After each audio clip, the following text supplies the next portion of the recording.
LLB law graduates for their UK bar application. So these are the pathway if you want to believe all of the attendees today. You are doing your LLB second, third year, or even some doing already completed your LLB program. So for your information, you might already aware that to practice as a qualified lawyer in the future in Malaysia, or to become a barrister in the UK, you will need to study a vocational training program called Bar Training Course after the law degree LLB program. This is the only recognized route to become a qualified person that is required by the Legal Profession Qualifying Board's LPQB Malaysia. During the UK Bar Training Program, you will cover a range of subjects to ensure you acquire the specialist skills, knowledge of procedures and evidence, attitudes and competence to prepare you for becoming a barrister. Okay. So today we are mainly focusing on the bar providers and the general entry requirement. So the other requirement by the bar providers. So you can see here, there are only 8 bar providers approved by BSB, and they are called Authorized Education and Training Organization, or in the short form AETOS. So you need to do the bar training course at one of the bar provider that approved by the BSB. So these bar providers, they are specializing in legal training and providing continuing professional development courses for the law students. And they basically cover every part of the UK from the south to the north of England. So these are the centers that are you can find in the UK for these 8 bar providers. I'd like to give you an overview of these 8 bar providers. Basically, you can see here, all of these bar providers, they offer bar program, bar course, or the bar with LLM.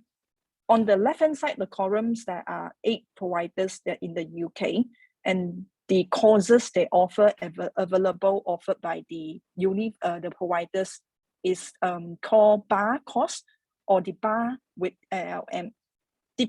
You can see the BPC, BTC, or the BVS. They are actually referring to the same thing, the vocational stage required by the BSB for a student if you want to become a qualified barrister or a solicitor in the future in Malaysia or the UK. So you can choose to do only bar or the program with the extended period, for example, like 3 months to get a top-up, getting an higher level, which is LLM. So these 8 bar providers cover every part of the UK from the south to the north. You can choose the location that you would prefer. And typically the intake offer, it is like a degree of master September, but there are 2 law schools, they offering the January option for students to choose. This table gives you an overview of the courses offer, the location, the fees, and the intake. In general, if we're looking at the fee, that you will be looking at 16,000 to 17,000 if you plan to do the bar training course in London. If you do it outside of London, we call it regional. For example, University of Law and BPP, they have the most centers in the UK, across the UK. For example, they have the center in Leeds, Manchester, Birmingham, Bristol, or these places we call regional. In regional fee-wise, it's cheaper, around 15,000. So for students, if you plan to do with the BPC with LLM, students are expecting to pay an addition of, for example, 1,500 to 2,000 pounds in addition. So if you look at the table, you will see that, for example, University of Law, 15,000 in London. But if you want to have the LLM awards at the end, where you exit the program, that would be 18,000. So that's the range of the fee that you're looking at. Right.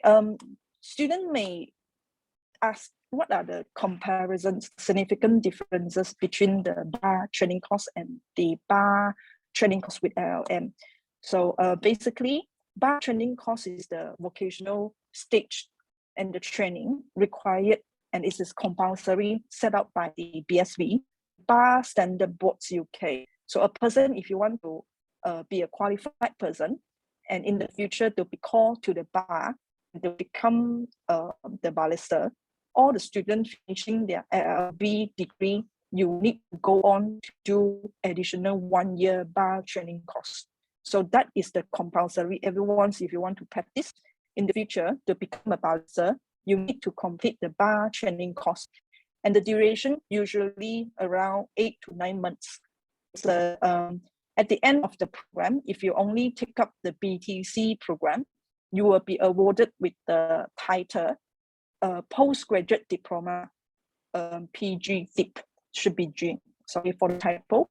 And there are another popular option student would consider to do, especially for international students, if you are very competent, not only to do with the bar training course, you want to spend, for example, 3 more months, you want to take up another challenge to complete, for example, study additional modules or complete practice focus dissertation or clinical legal projects with the real clients. Then that at the end, when you finish as the program, not only with the PG diploma, but also you would get the LLM title awarded by the bar provider. For example, if you study at Northumbria University or UWE University, not only the vocational qualification, but with honor to your extra effort to do like taking additional subject, or you complete the dissertation, or you follow the clients to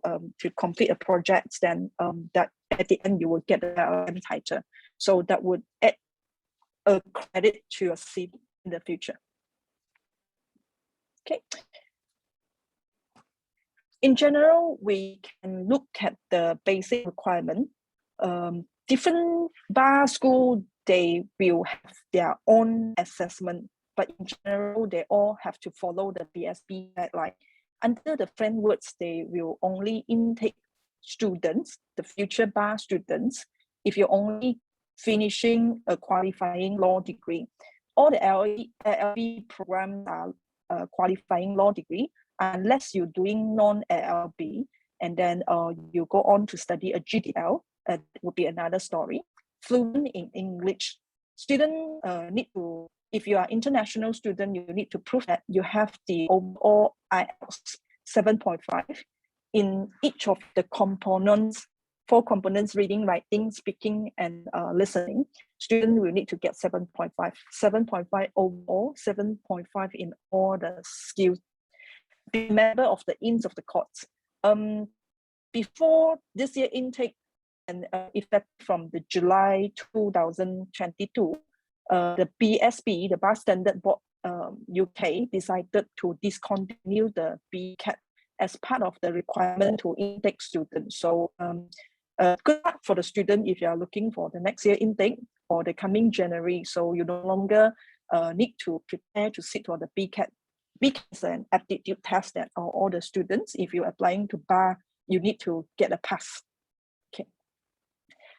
Talking about the Inns of Courts, there are 4 Inns of Courts, and all of them are in London. So what are they? They are the professional memberships associations for barristers in England and Wales. They are non-academic societies that provide colleges and educational activity to support students. All the students, if you want to study for bar, before you taking up the program, you need to prove that you already become the member of the Inns, one of the Inns in London. Inns, Gray's Inn, Meadows, Temple, or the Inner Temple. They will become the part of the Inns or become the member. You can have the access to the library. You have networking that you will do the lunching and dining together with the qualified barristers, the solicitor, and they provide the common rooms and gardens for students to use. Inns of courts, you must be the member of an inn before you start the bar training course. Deadline to join is 12 weeks before the start of the program. So let's say if you start your bar in September, you need to show that you already applied to the bar 3 months, to the inn 3 months before, at least 3 months before. So if you apply later than that date, that means that the bar school, they have they can say no to admit you. At 10 compulsory qualifying sections during your bar training course. So throughout the duration that you're studying for the bar, you need to plan out your time and sign up for their qualifying sessions. You need to do 10 at least. So these include the lectures, dinners, advocacy courses, moods, and residential weekends. Once successfully completed the vocational components, your inn will call you to the bar for you to complete the pupillage. So while you are finishing the papers and all the 10 core modules set up by the BSB, if you completed, the only person and the only party they have the power to call a student to the bar is the inn. So your inn can call you to the bar if you successfully completed the vocational components. The inn memberships varies from one inn to another. That safe to say £100 to £115 for the registration as a memberships.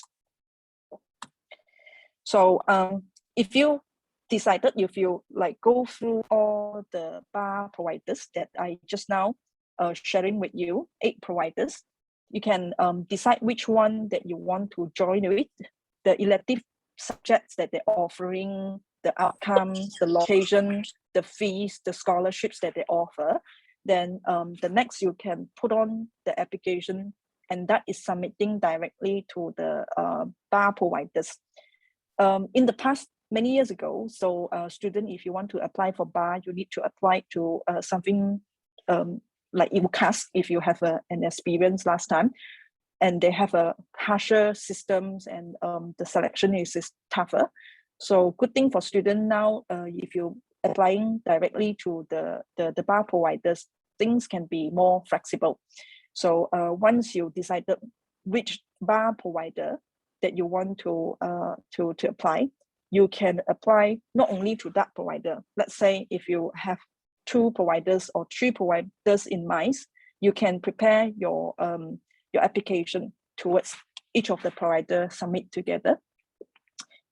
In general, you need to have passed your LLB or to be protected to finish your LLB with at least 2.2. So no bar providers can take students with 3rd class plus only. So at least if you want to do bar, you need to maintain your results at 2.2. So 2.2, you can't have a lot of options, because some competitive centers, they will only accept students with 2.1 or 1st class. So if you only have 2.2, the options that are available to you can be limited. Additional supporting documents are applied to some center. Some center asking for a selection event.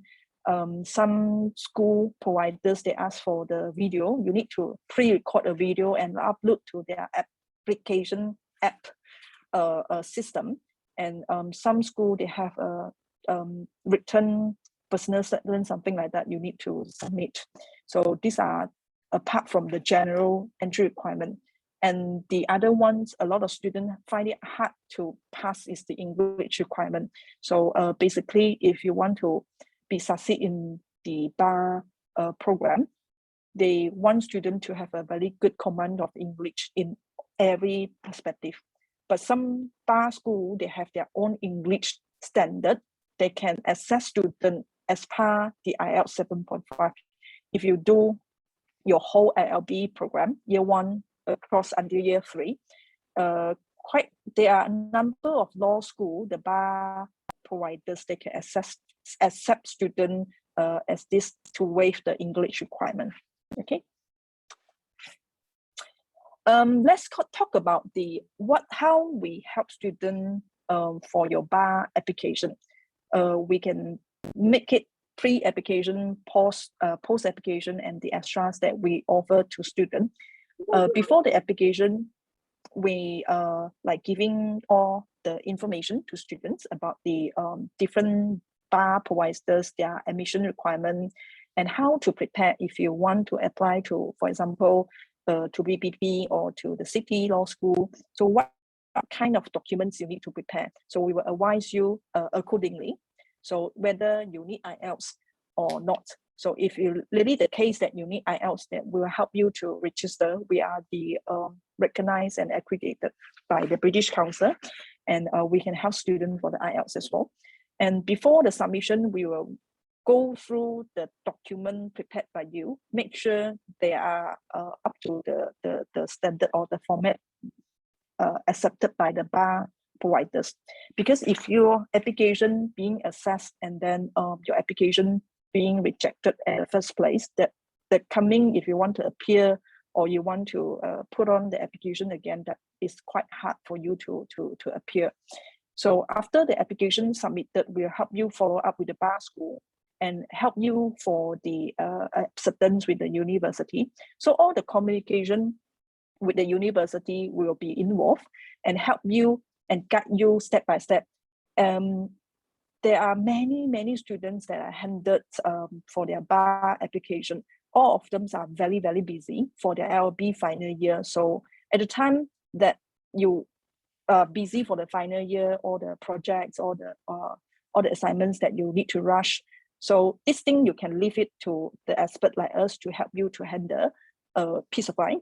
And what we do, not only offering all these services and the advisors to students as free, there is no charge, and the fee that you pay to the university is the same as if you want to handle by your own. If you don't want to do it by yourself, then the fees are the same. There is no extra fee that you paying to the university or you would pay for our services. There is no fee involved.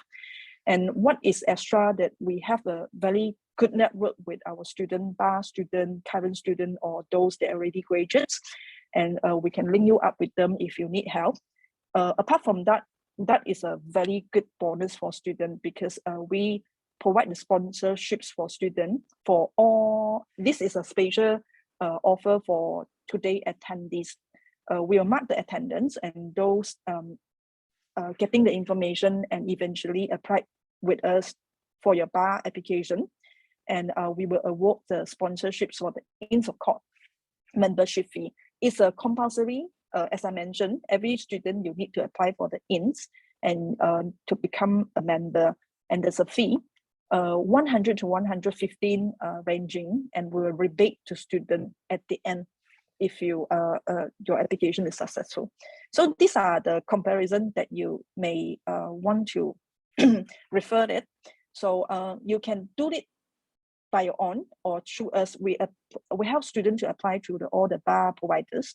But in extra, that we will guide you based on our close relationships with all the bar providers and provide you the information and the guidance, and helping you for the document check. So before the application put on, we'll help you to check through whether they are in the right format, the results are strong enough or not. We advise you accordingly.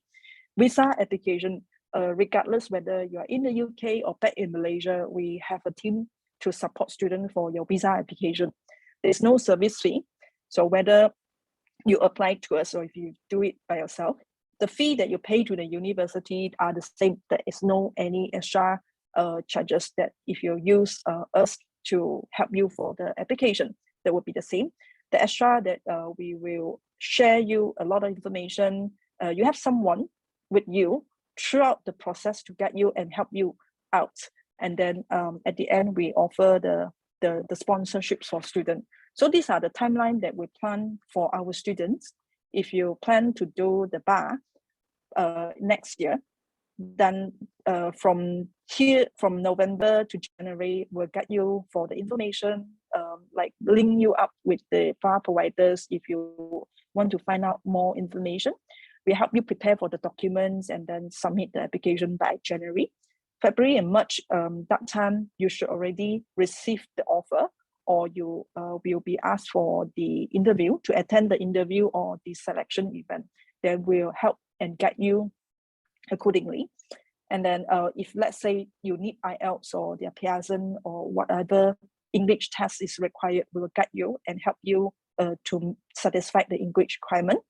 And May, June, for that time, we'll try to help you and guide you for the accommodation. And by that time, you should already confirm what bar school that you like to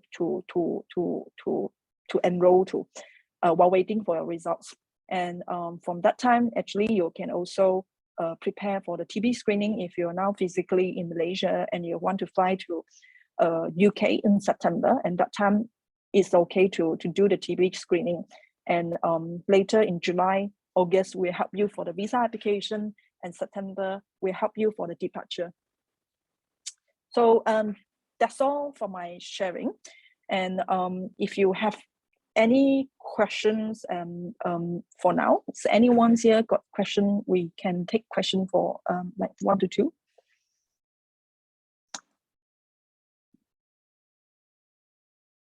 If no, then thank you everyone. And I would like to invite the university regional manager, Miss Maggie, and she is from BPP University and very experienced to guide students for the bar application. So feel free to ask any questions if you have any. Hello, Maggie. Hello, hi everyone. How are you? Good morning. Good morning to those who are in the UK, and good afternoon for those who are in Malaysia. Same goes to you, MT. Hi. So can I start now? Are you able to share your presentation? Yes, sure. Yes. You just give me a second. Let me just. Can you allow me to do the screen sharing, MT? Yeah. Okay. You are the co-host now. All right. Let me just share again. Okay, sure. So can you see my slide now? Yes, Maggie. Okay, so hi, nice to meet you again. I'm Maggie and I'm the representative from BPP University. So today the purpose of all of us here is to do a sharing with you on our BTC courses. So today I will actually speak to you and to introduce you a bit on BPP, who we are and what do we do, and also what are the courses of the BTC course that we offer like in BPP. Yeah, so without wasting any of the time, let me just start. Okay, so who is BPP? And BPP was founded like in 1976, and BPP is one of the university which we actually focus on students' career, where we only offer for a main of the courses are on the professional qualification. So other than that, BPP, we actually have a very strong link with all the industry. For example, like BPP is working very, very closely with the Magic Circle in the UK itself, 4 out of the 5 Magic Circle. And like for our accountancy course, we actually work very closely with like the Big 4, like in the UK itself, especially like KPMG and PwC. All right. Other than that, the courses that is offered in BPP, right, it will be mainly taught by the professional, like perhaps maybe for the BTC course, you may come across with or meet up with lecturers whom they are actually barrister or solicitor by themselves. And if you are in our accountancy school or our business school, you will be actually taught by the maybe previous accountant or auditor by themselves. All right. So at the moment, we have about like 11,000 students in about 100 countries, and we have 13 study main location, like main study center. We have that in London, Abingdon, Birmingham, Bristol, Cambridge, Leeds, Liverpool, and also Manchester. So the one that I have highlighted, London, Birmingham, Bristol, Leeds, and also Manchester, is actually cater for our BTC, our bar course. All right. So at the moment, BPP only focus on 4 schools where we focus on the law, technology, accountancy, business, health, and also nursing. And 70% of the students, they are all full-time, mainly because all on the professional courses that we do. And also we do have like part-time courses for those who have a valid or they are actually British nationality. All right. So other than that, about 84% of our courses, which is taught or offered in BPP, is mainly postgraduate courses, meaning that it is actually on level 7. Like for the law, like LPC, bar, LLM. And other than that, like will be our accountancy and our maybe master in healthcare as well. Yeah. So this is a bit on our BPP.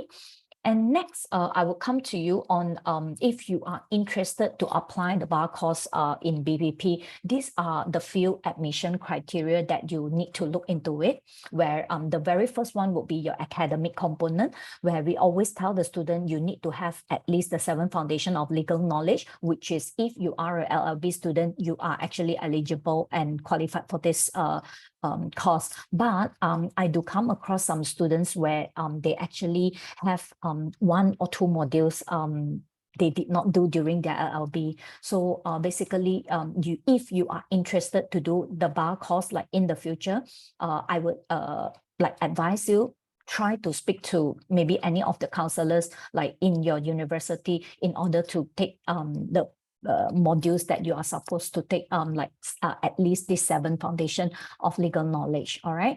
So other than that, we do need students to meet at least 2-1 or 2-2 in your final undergraduate LLB or in any other subject or equivalent, like if you have PGDL or law foundation course, yeah, it is equivalent. All right. So other than this meeting the academic component, you are actually required to pass the advocacy video submission as well. If you were to apply to BPP, one of the requirements that you need, we need you to submit for the application review is actually you need to submit together with your video as well. The topics I will come further explain with you like in a while. All right. And why this video is very important is because we are actually looking on the clarity of your delivery, the structures of your argument, and also the ability that you can persuade on the topics itself. The topic itself is nothing related to the legal. It is actually just a normal topics that you can like maybe your pastime, your hobbies, or the current news. Yeah. So do not need to worry much on this video because this video actually serve like a few purpose. The very first one would be whether if you are eligible to enter into this course, whether we will accept you or not. The second one is if your video is good, you can actually get a waiver for your IELTS. And last but not least, this video, if you do it like very well, you may actually get an advocacy scholarship, which is automatic. It's about £1,000. All right. Other than this video advocacy, I do need you to register as an in, of course. Later, I'll go through with you which are the ins that you can register. And other than that, we need you to meet the English proficiency. So I would say that use this video to do it on your very best in order to get the waiver for your IELTS, like 7.5. All right. So next, we actually have like this application process where the very first one, you should apply through PDVL. If you have any inquiries, you can actually go through PDVL and they will actually help you on like from step A to Z in order to assist you, all right? And they will also guide you on when are the deadlines, when are the submission, when do you need to submit, and what do you need to submit in order for you to go through the first process in order for your application to be reviewed, all right? So other than what I have like mentioned to you earlier, we also need you to submit a written answer like a BTC question. So basically this BTC question, it is like a personal statement for those who have just been arrived in the UK. I think before you apply to your university, you actually submitted a personal statement. Basically, this BTC question is almost the same. It's just that we separate it into 5 questions and you just need to answer accordingly with the minimum or maximum numbers of words that is written there. All right. So as for now, the application for January 23 is still open. And for September 2023, we will actually open in November. So for those who are in your final year now, please prepare. You can actually start to apply in November, and we will let you know whether you are being offered or not by March, April.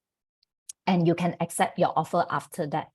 And for the January students who are still interested, you can still apply because our CAS deadline will be in November and our start date will be on 9th of January. So we still have time.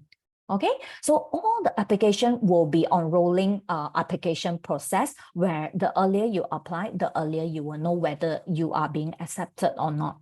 Okay. So yeah, this is what I have shared with you, like the question, the BTC question. So I would say that which program that you are applying, what are the primary reason you for wishing to be qualified as a barrister. So basically this looks like a bit of your personal statement. And also other than this BTC question, we will need you to have at least 1 or 2 reference name and email submit to us in order for us to request a referral letter for you. All right, so next, these are the BTC application, the video. You only need to choose one. We actually have like 5 questions like is listed like in our website, or I can actually give you this guide, but if you need them, I think MT can also pass them to you. All right. Yeah. So this is actually on like current news or also your hobby, your pastime, like what I mentioned earlier. So you do not need to be very stressed on this video because just take it easy where you just need to prepare your answer and make sure that you prepare this answer like in less than 5 minutes video.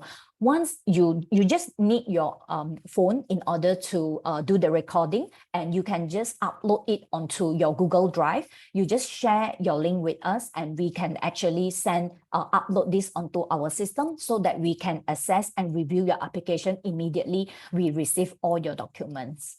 All right. Yep. So next, this is the joining the ins of court. Some of the students will actually ask me which are the ins that I need to join, who I need to join, where I need to join. All right. So basically, there are actually 4 ins. We have actually like Lincoln's Inns, Grace Inn, Inner Temple, and Middle Temple.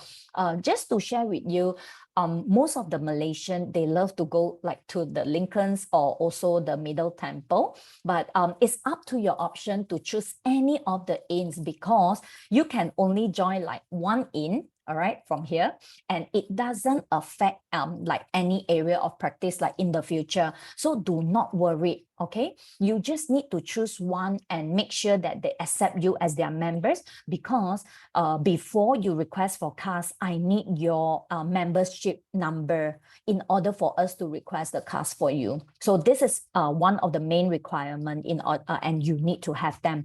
For January student, if by now you do not have registered or you have not registered with the Inns of Court, I would say that maybe perhaps you quickly try to put in and see if they can help you on whether they can like do it as soon as possible for you. But if it's not, then maybe perhaps you have to apply for the later intake.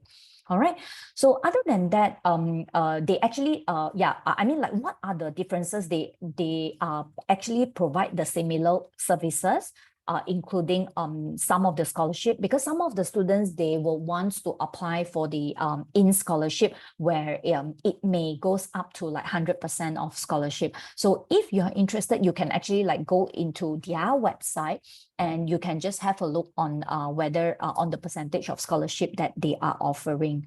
All right. So you need to apply directly onto and through their website and pay a registration member fee. Okay.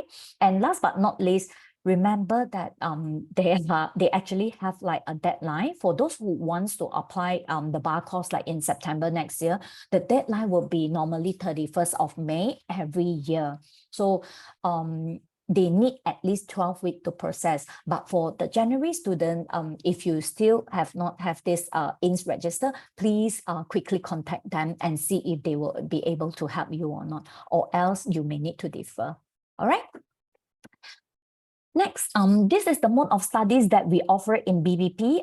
Like what I said or mentioned earlier, we actually have like Birmingham, Bristol, Leeds, London, and Manchester. We have like in September and also the January intake. So for the September, we actually open all the center, including the 2 bar courses that we have, which is BTC and also BTC PLS. Later, I'll further explain to you what is the main differences on the BTC and also the BTC PLS, where like in January, we actually, we have like in London, Birmingham, and Manchester only.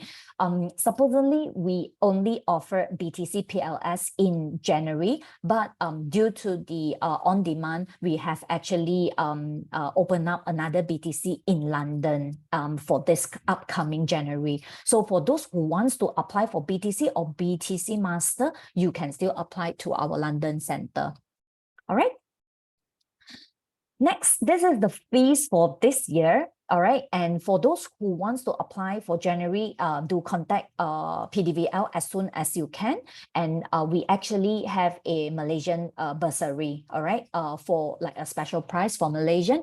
And for those who wants to apply for next year, I would advise you like maybe perhaps you can check on our website, or you can actually ask PDVL like later date, because we are now still promoting our January. So yeah, we will still keep this fees until further notice. All right.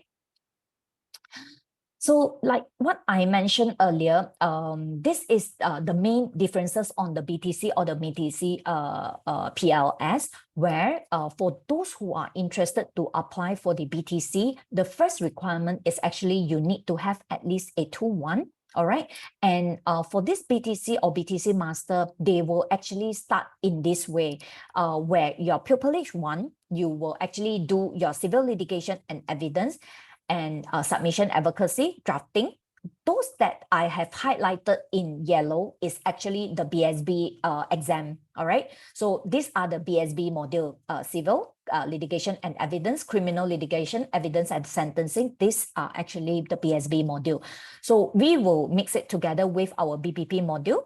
And once you have complete your pupillage 1, you will go for your BSB exam and also BPP assessment. Then you will proceed into your pupillage 2, where you will do one of the BSB exam and also oral skill, legal search, and opinion writing and professional ethics from BPP.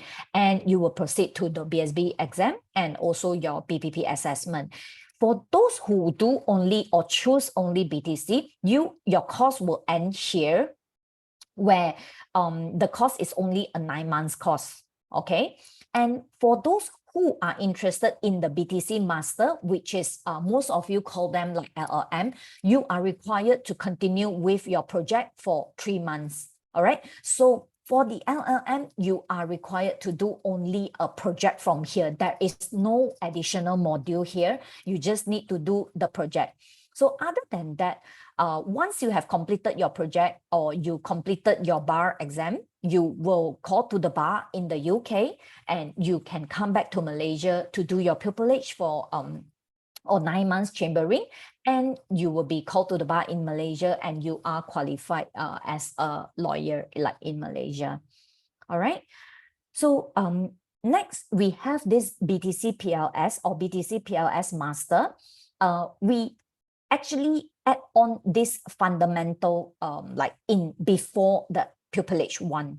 All right. So for those who your final result is actually on 2-2 or your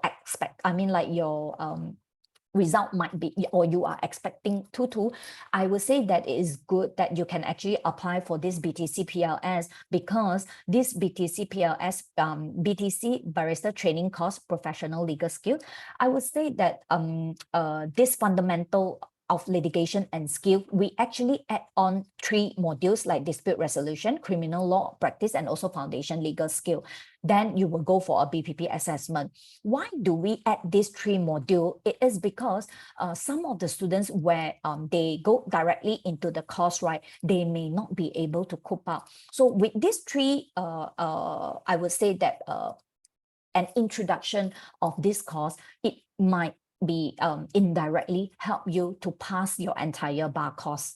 So I would say that this entire bar course, if you look on this red arrow, this will be a full 12 months.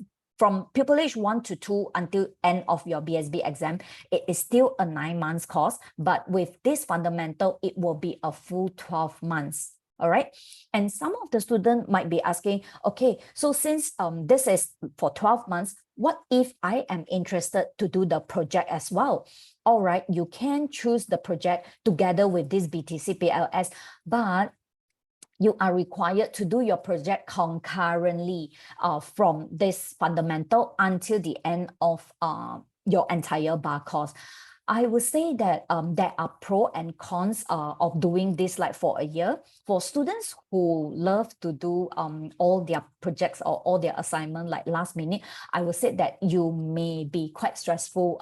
You may be quite stressful. But for those who love to prepare it like very much earlier, I would say that it will be a very comfortable way if you would. At least you can use your do your project like in 12 months together with the fundamental modules, which is quite easy. All right. So I would say that this fundamental module is quite is good because for like this dispute resolution, criminal law and practice, right, they will actually the exam marks, okay, will actually add on to your final exam. Yeah. So indirectly, it can actually helps you to pass your bar course, I would say.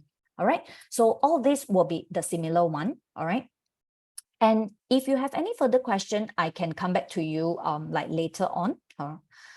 So other than that, we actually give all the students like White Book and Blackstone Criminal Practice, which is about £1,100, and it's actually included in your fees. Some of the bar providers are actually giving out the e-copies only. Why we are giving out the hard copies is because you may actually need them in your exam, during your exam, because some of the modules, they are actually open book.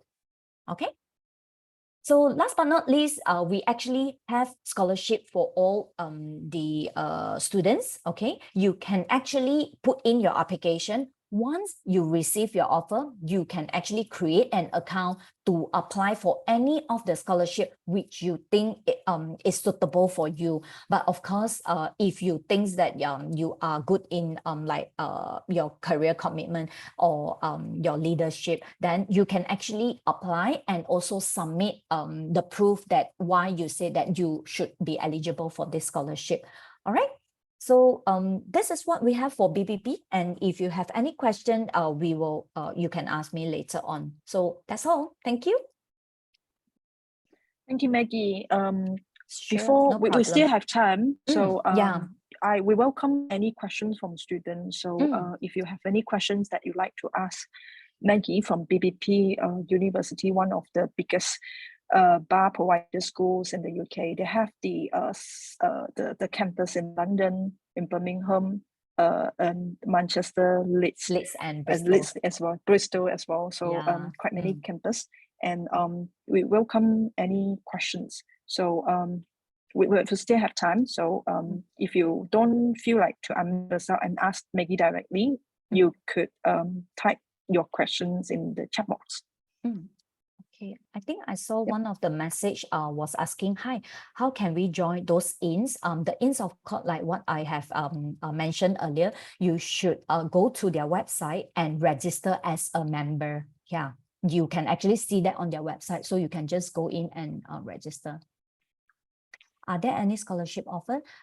Yes, we actually have like advocacy scholarship and also the other scholarship that I showed earlier. Yep.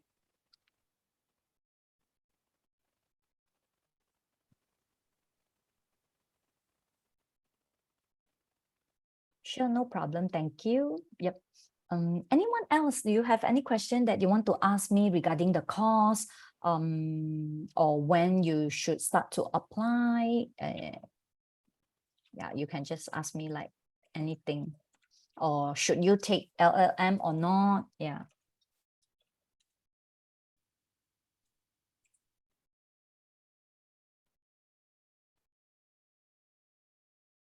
No? No question?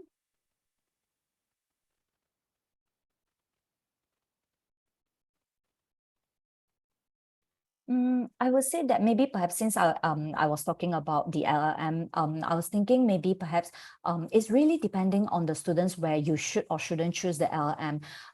For me, I would say that what I normally tell the student, if you are thinking or you have decided upon the completion of your bar, you have any specialization that you want to do, I would say that maybe perhaps you do not need to take the like BTC master.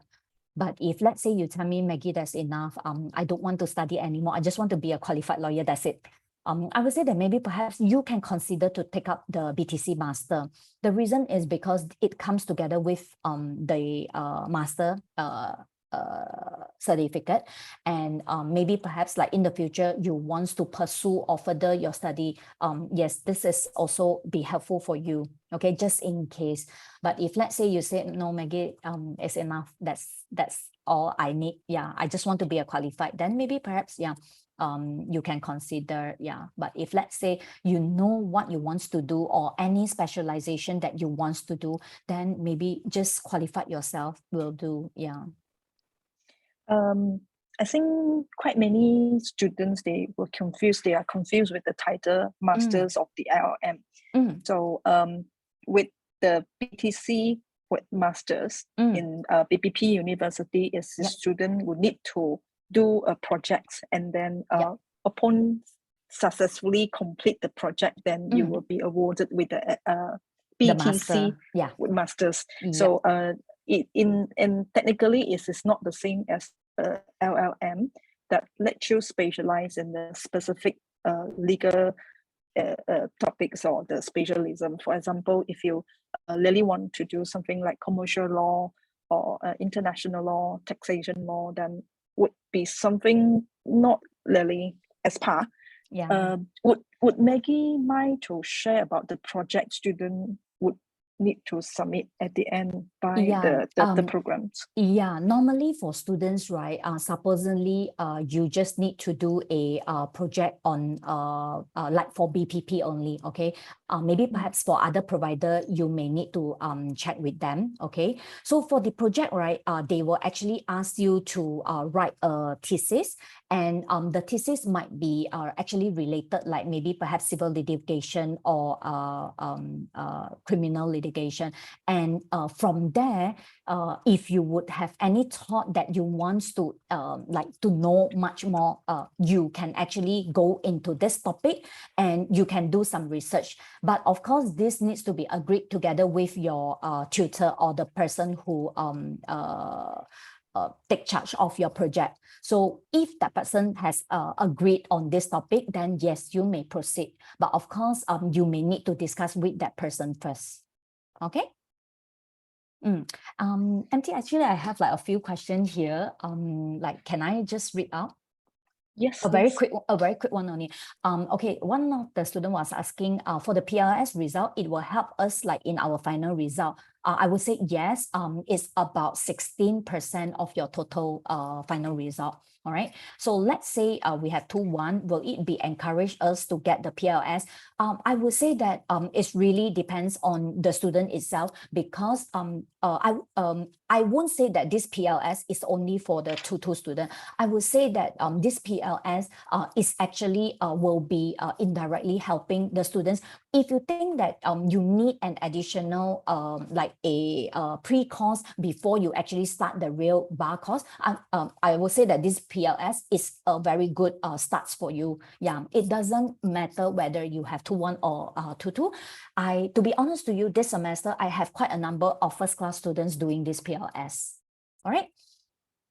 Second question, hi, may I know whether the price stated that includes the living cost? Unfortunately, no. The price are all on the tuition fees and also the books that I have mentioned earlier, or I mean like materials. Yeah. So other than that, for students from uni or Essex, is there any compulsory scholarship? Sorry, are you saying that partnership scholarship?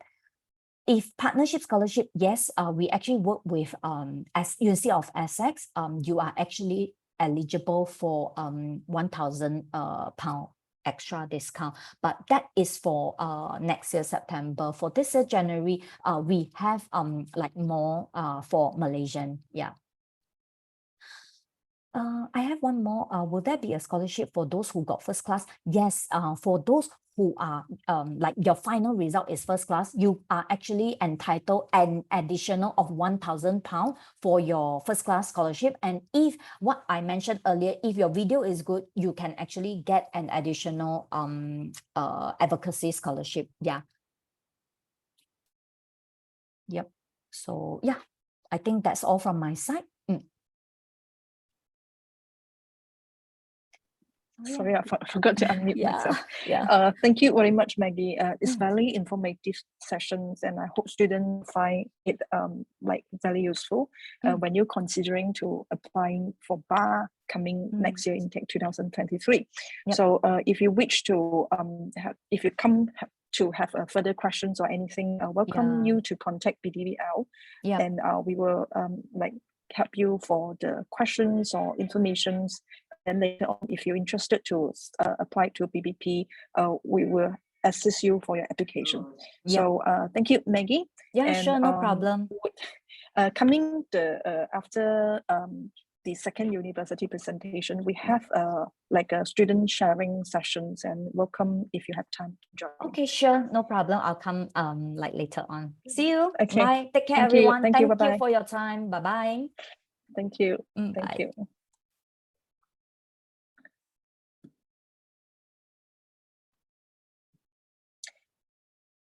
Hello, Phenix.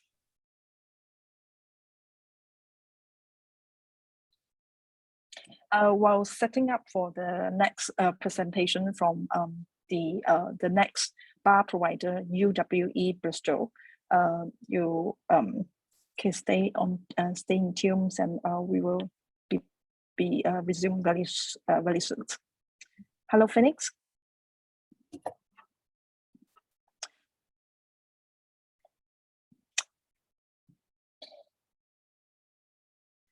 Phenix, you okay?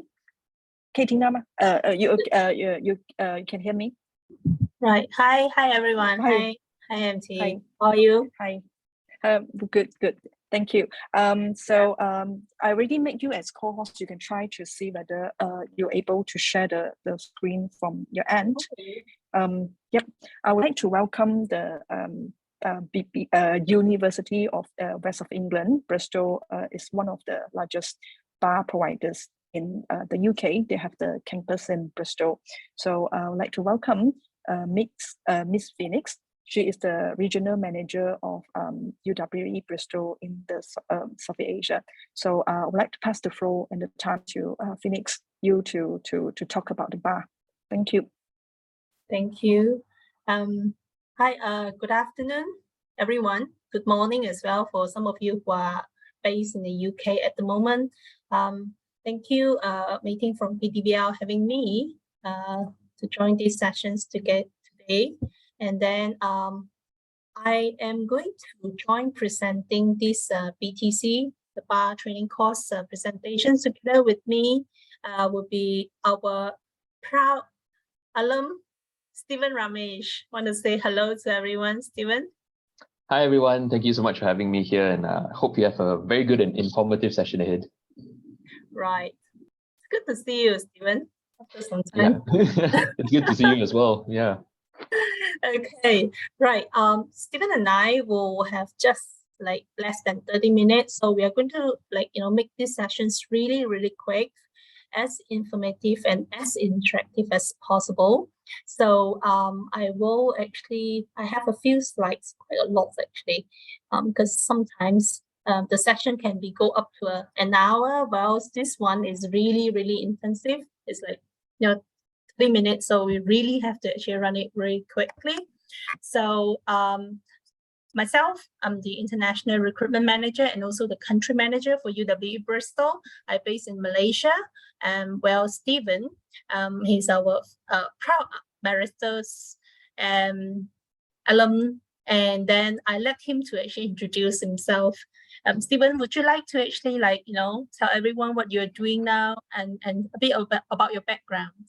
Oh, sure. So everyone, I graduated from UWE from the LLB in 2019, and I did the bar there as well for the following year. So I graduated in 2020. I am currently a lawyer with Raja Darrell & Low, one of the biggest firms in Malaysia. And I started there at the start of the year. So UWE is a very important place holds a very important place in my heart. So hopefully I can share a lot of that love for UWE with you throughout the session today. Right, thank you, Stephen. Right, let's get started. Okay, you can see the screen, everyone? Yeah? Yeah? Okay, so right. So in today's sessions, we'll have a quick look at what is the UWE Bristol Bar Training course is all about, and then a quick guide on application to the UWE's BTC programs, and a little bit about our accommodations and the timeline for applications and transfer process. And throughout the sessions, if you have any questions, feel free to actually type in the chat box, and then we will try to answer to your questions. Okay, so what is the bar training course, which is very important, just in case you are not sure what the bar training course is. So it is a postgraduate course that allows the law graduates to practice as a barristers in England and Wales. So it has to be a British, a law degree, which is an LLB programs that is recognized by the Law Society, which means it has to be a British law degree. And then there are 8 bar course providers run along with 4 Inns of Courts. Okay, so and there are 3 stages in this bar course, all right, whereby it consists of the legal education part, okay, which is delivered by the bar course providers like UWE is one of them, and then the vocational parts, which will include about 12 qualifying sessions run at the Inns of Court, okay, and also when you have completed Part 1 and Part 2, the stages 1 and 2, and then you need to actually complete your pupillage. So it can be in the UK, it can be in Malaysia. So Stephen, would you like to actually explain a little bit more about this bar training course? Sure. So the bar course, especially in UWE, I would say, is, as Phenix mentioned, it's mainly just to train you to become a barrister, giving you essential skills that you will learn, such as how to present in court, how to draft your course papers in court as well, and also teaching you some very important aspects of the law in the UK. So you have things like civil litigation or criminal litigation.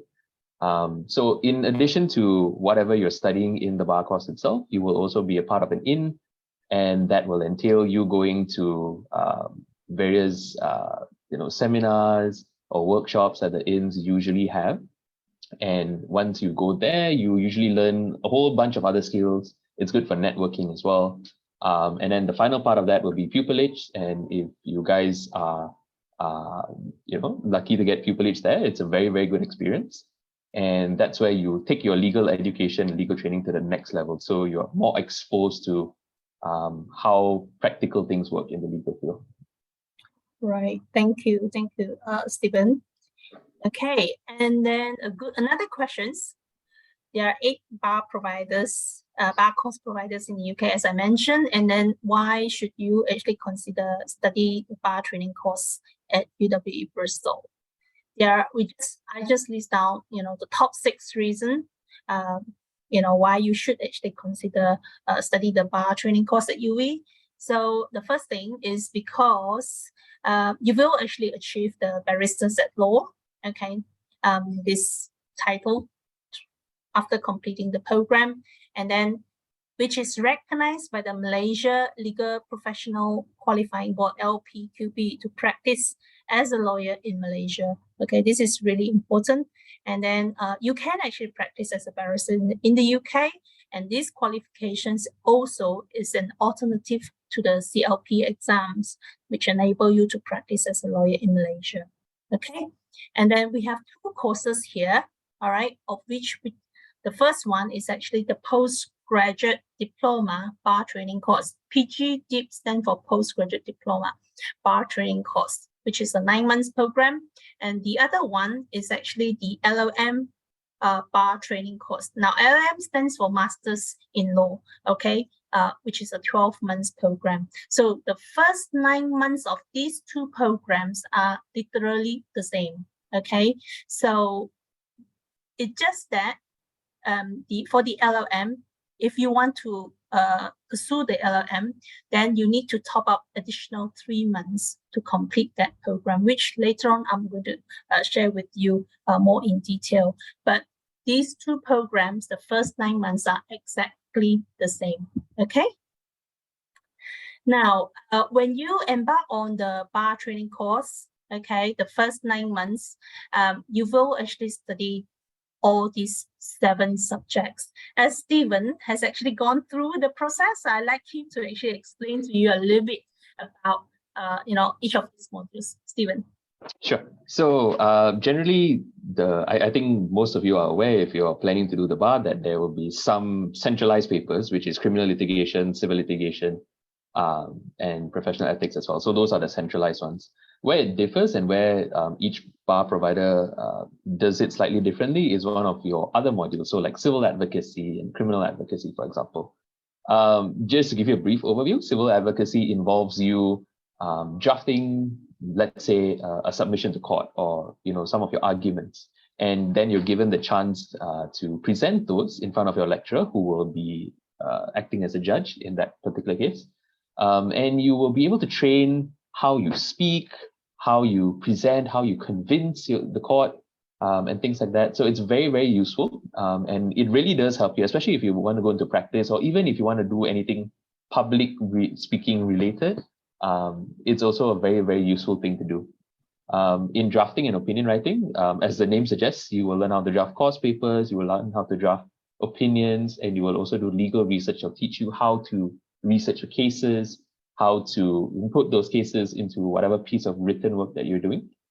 Criminal advocacy is very fun because you get to play the role of, this fancy lawyer who is cross-examining a witness who may have committed a crime, or, some of your own witnesses as well who may have seen the crime. So that's where you can show off your skills that you've learned on TV, like in Suits and stuff.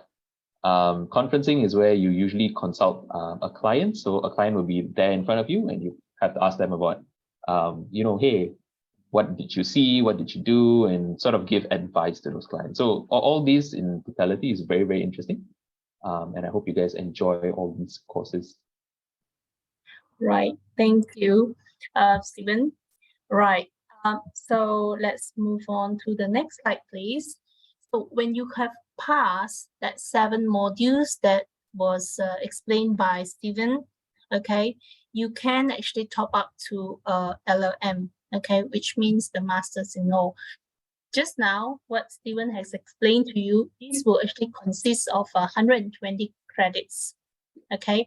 And then in order to attend or get a Masters in Law, which is LLM, you need additional 60 credits, okay? So these 60 credits, we have different combination, offers the students, but the very popular ones should be, you can study like 2 top modules, okay?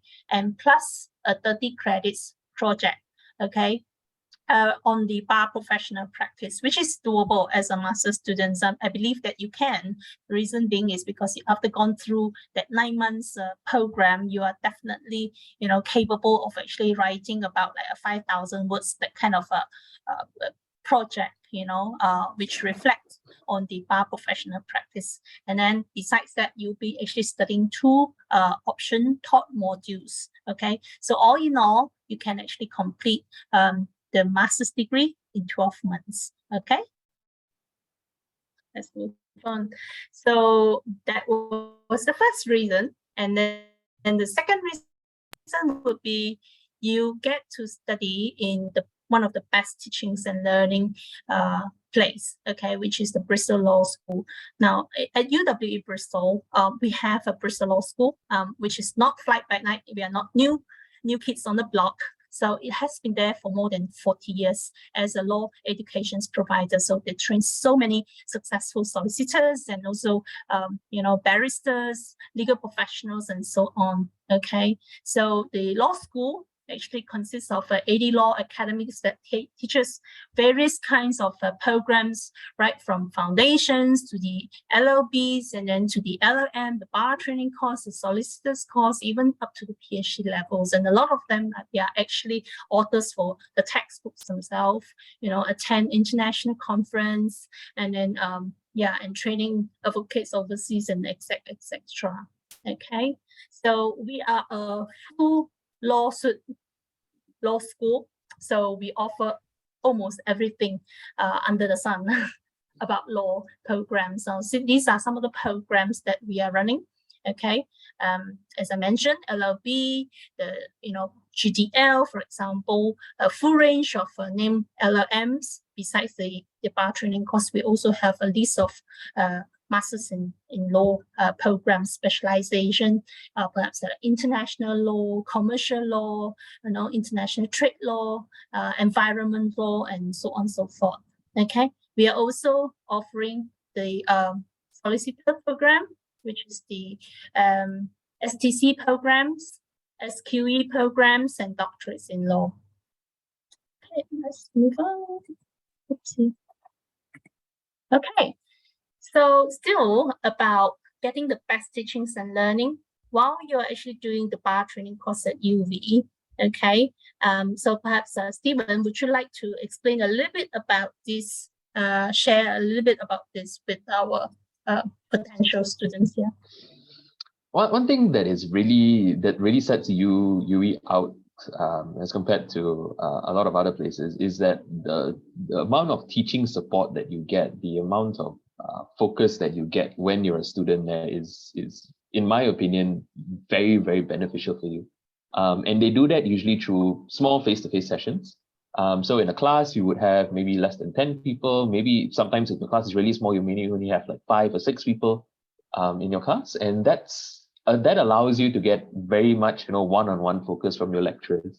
And speaking about your lecturers, most of them are some of them are actually still practicing, and they do this part-time. Most of them have been practicing for 10, 20, some even 30 years as well. And they have all that wealth of practical experience, they have that wealth of legal experience that they can share with you. And it really takes your learning to a whole other level. And being such a big law school as well, we get a lot of guest lectures from a lot of famous people all around the world, or sometimes you may see something happening in the news that's very interesting. You may see that person come over to UWE and give a talk on whatever's happening. So in that sense, you get a very full suite of legal exposure and legal experience. And that's also in addition to all the workshops that the law school organizes, all the talks as well. So your learning is really complemented not only in the classroom, but around you and everything else that you get to experience there as well. Fantastic.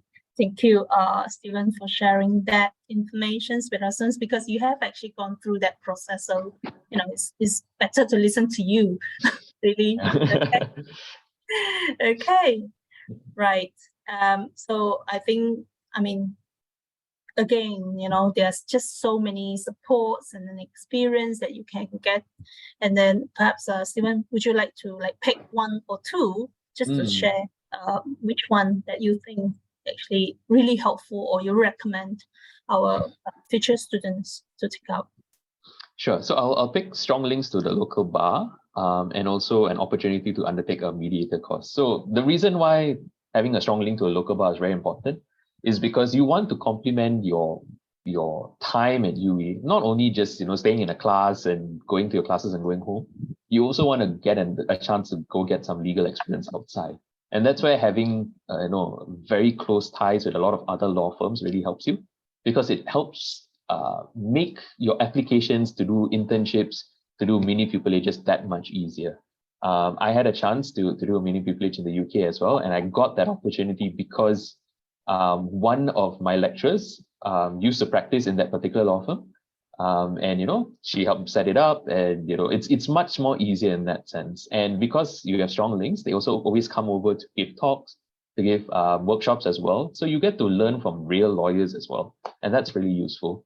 The commercial mediators course is something very, very fun as well, because you get to learn how to be a mediator, and you become a licensed mediator as well with a very well-known international organization.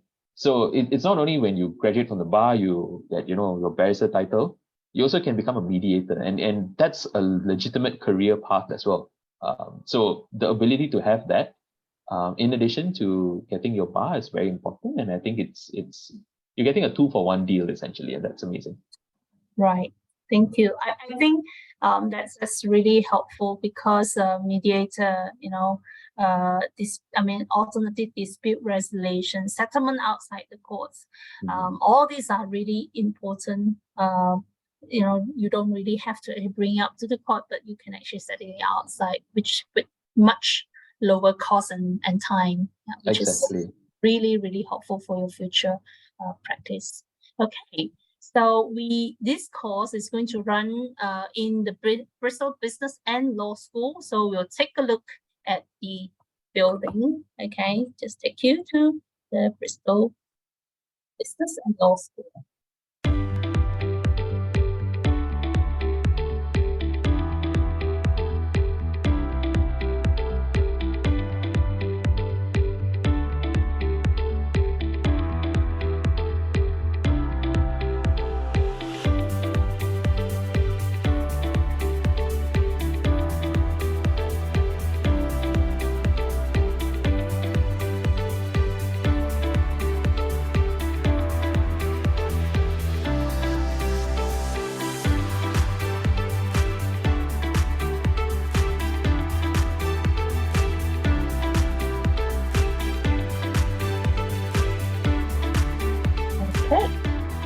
Okay, this is the entrance of the Bristol Law School and the business school. Okay, there's a cafe called Atrium, which is very nice. They serve all kinds of cafes food. But if you don't feel like you want to buy the coffee there, that's fine. There's a water machine at the back. You still can actually sit there and do your assignment or do the discussion. It's just a nice place to be. Okay, and this is a 7-story building, really contemporary, modern, a lot of open spaces for students to sit down and then for discussions or do their very own work. Okay, and then this is the mock court, okay, where students actually using it a lot. Yeah, Stephen, would you like to actually elaborate anything, any experience that you had while you were studying with UWE at this court? So yeah, the courts are very nice because it really makes you feel as though you're in an actual courtroom. It's very realistic and lifelike.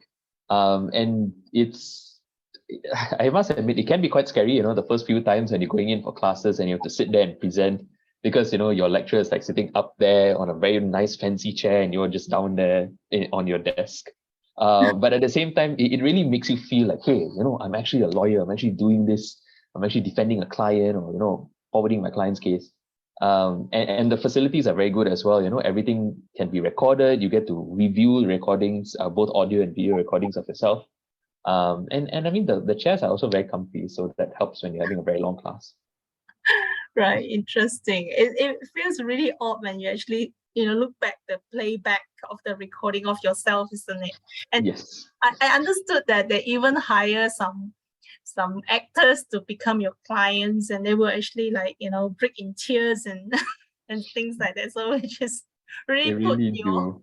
Exactly. I think they purposely do that to put you off. And especially when it comes to exams, they start crying and you're like, oh no, this is not what I prepared for.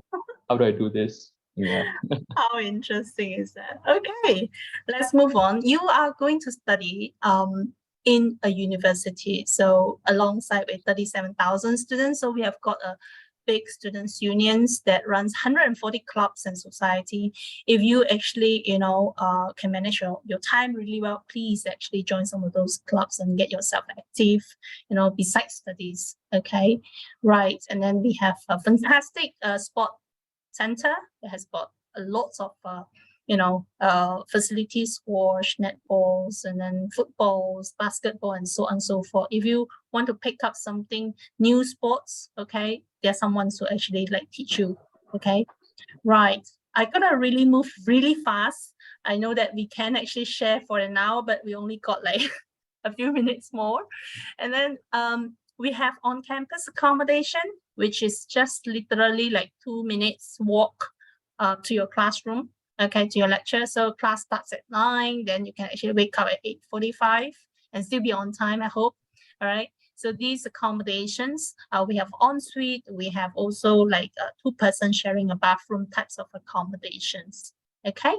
So the fourth reasons that you should actually consider UWE is because we are a very reputable university.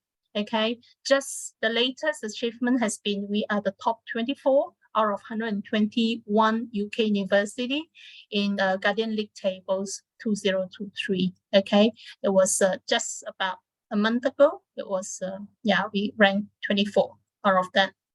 And then for Times Higher Education's tables of tables, we're top 30 UK universities, and we are very, very strong in terms of graduate employment prospect, one of the top for that. Okay, so as mentioned, you are not studying in a small place. You are going to study alongside with some other 37,000 students coming from 160 countries. And then UWE actually offer more than 600 courses. So the bar course is one of those. Okay, and then the students' unions actually run more than 160 clubs and societies. We are a very employability focused university. So the courses are actually focused on students' future employability. And also, if there's a research, then it will be research that comes with impact. So that's the directions of the university. Okay, Bristol. And the fifth reasons why you should actually consider study at UWE Bristol is because of the city of Bristol. Okay, so it has got a lot of good reputation. Okay, it says a lot. One of the best city to live in. For young people, they like to actually come work and study in Bristol. Not just come to study, but also come to work. So it makes Bristol really popular. So therefore, the accommodations is really, really a challenge down these few years, the past few years, and then perhaps the next couple of years also. So therefore, please actually apply for the bar course as soon as possible. By January, before January would be great. Then as soon as the accommodations applications opens, then you quickly create an account and apply for the accommodation so that you better secure a place to stay at the university managed accommodation. Okay, so Bristol City is actually just about 90 minutes away from London, okay, by bus or by train. Okay, and then this is very important. The locations is really important for the bar students, and that's because of you are going to attend the 12 dining sessions. Okay, perhaps Stephen, would you like to share a little bit about this? Yeah, so like Phenix mentioned, it's important to make sure London is accessible to you, because at most of the time when you're doing your qualifying sessions, you will have to go to London unless it's, they're doing it via Zoom. So being 90 minutes away, you don't have to sit in a bus for hours and hours and, maybe leave a night before if your thing is in the morning. And also, I mean, irrespective of whether you're going there for, your Inns of Court qualifying sessions, it's also nice to be near London. So you can go for short like weekend trip just to go around. And the airport there is also, you can fly to as I mentioned, that you can fly to Paris and Amsterdam. So if you always want to plan a weekend trip, it's very good. It's a very central location and it's very accessible as well. So that's another good reason. Yeah. Thank you, Stuart. Just reminded me, yes, there is an international airport in Bristol. Not every city in the UK has got an international airport, but Bristol has got an international airport, which makes it really different because you can actually get a cheap ticket to fly to other countries in Europe. Like, I think just yesterday, one of the alumni, she actually shared with me, she got that ticket flying out to the Europe country. I can't remember which country, with just £5, and she was so excited.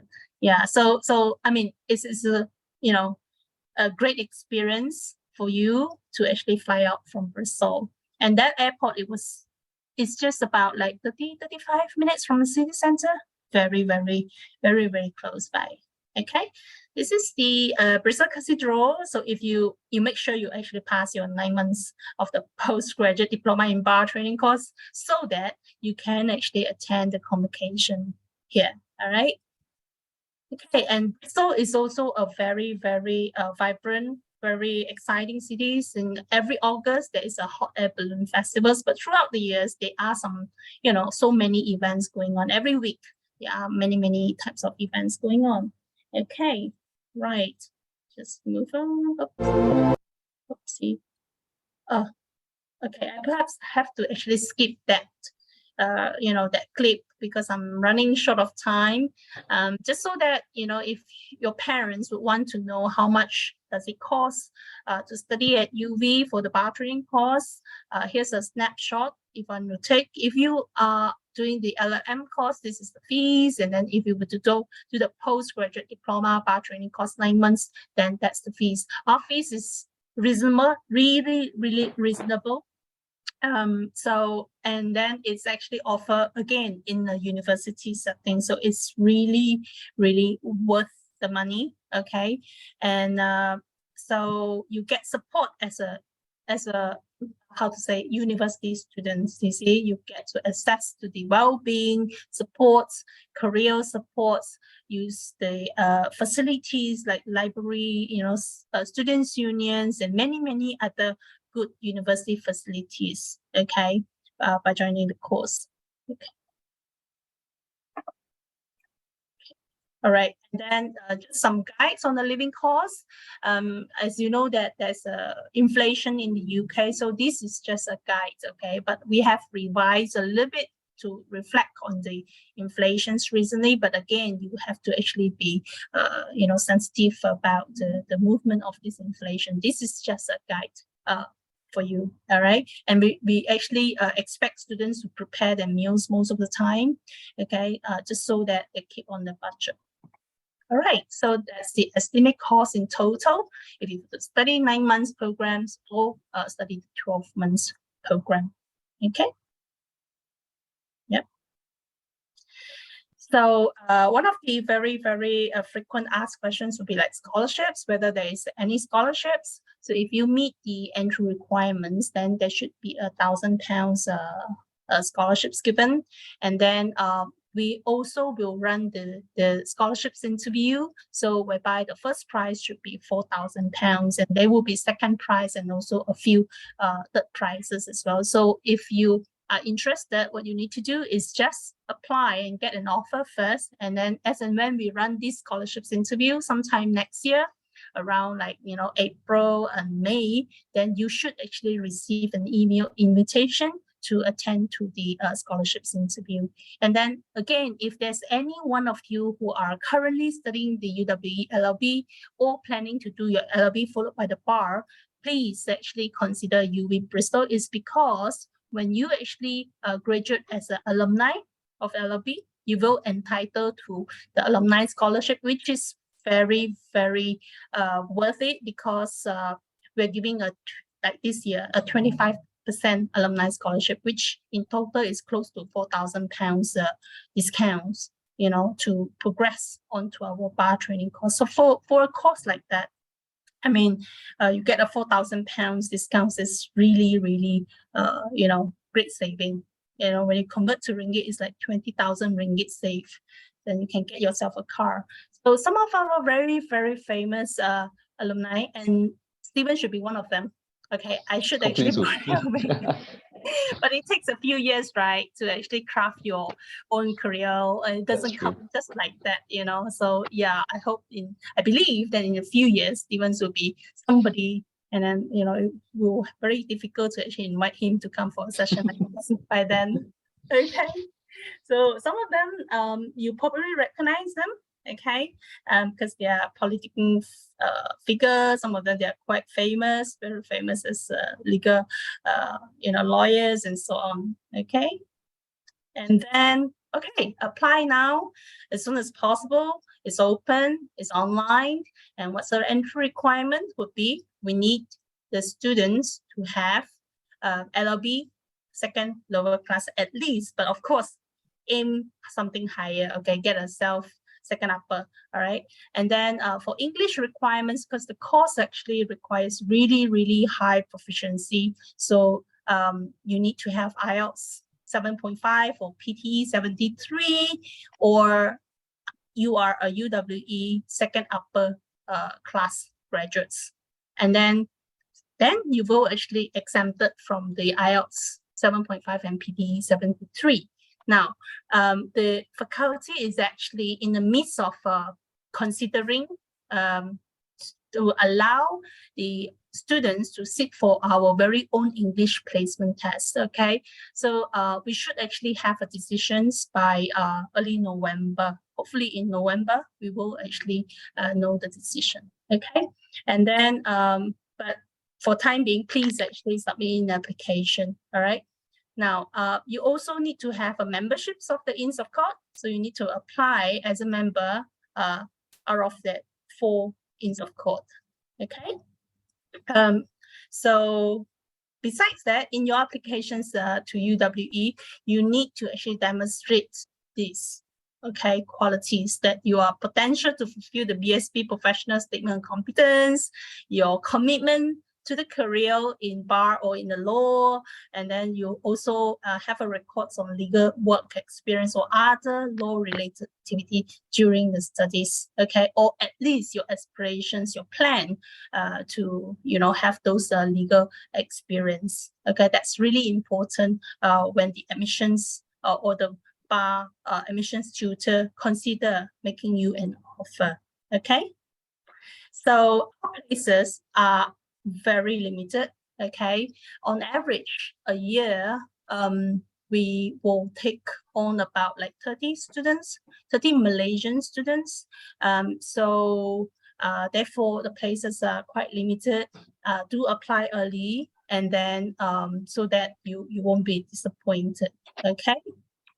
So right, I think that's all from myself and also Stephen. Right, later, as I understand from these schedules, Stephen is going to join the next sessions about students sharing. So if you have questions, you know, it's good to actually ask Stevens and also the rest of the panelists. Yeah. So MT, over to you. Thank you, Phenix and Stephen, for the very insightful and informative sections, and I hope students will all find it very useful in the future if you are planning for the bar application. So the coming week we invited 3 students. They are either currently doing bar program, or they already finished. So I would like to invite these 3 students become our guest speakers today, and we really hope that students that attending for this session, you can ask any questions that you like to know about, like expectations for the programs, or things, the tips or any preparations can come handy if you are doing towards your final year right now, and anything. So we would like to invite the students today, and perhaps you can turn on your camera and do a bit of the self-introductions before that we coming to the sharing sessions. Ian, are you here? Yeah, hi. Hi, Can Ian. you hear Hi. me? Yes, can hear you. Okay. Okay, thank you, Ms. Low. Hi, everyone. My name is Kharthiegeayan Subramaniam. You can call me Ian. Currently, I'm doing my bar course at BPP University in Holborn campus. So I'm really sure all of the students must be very excited to join the bar course.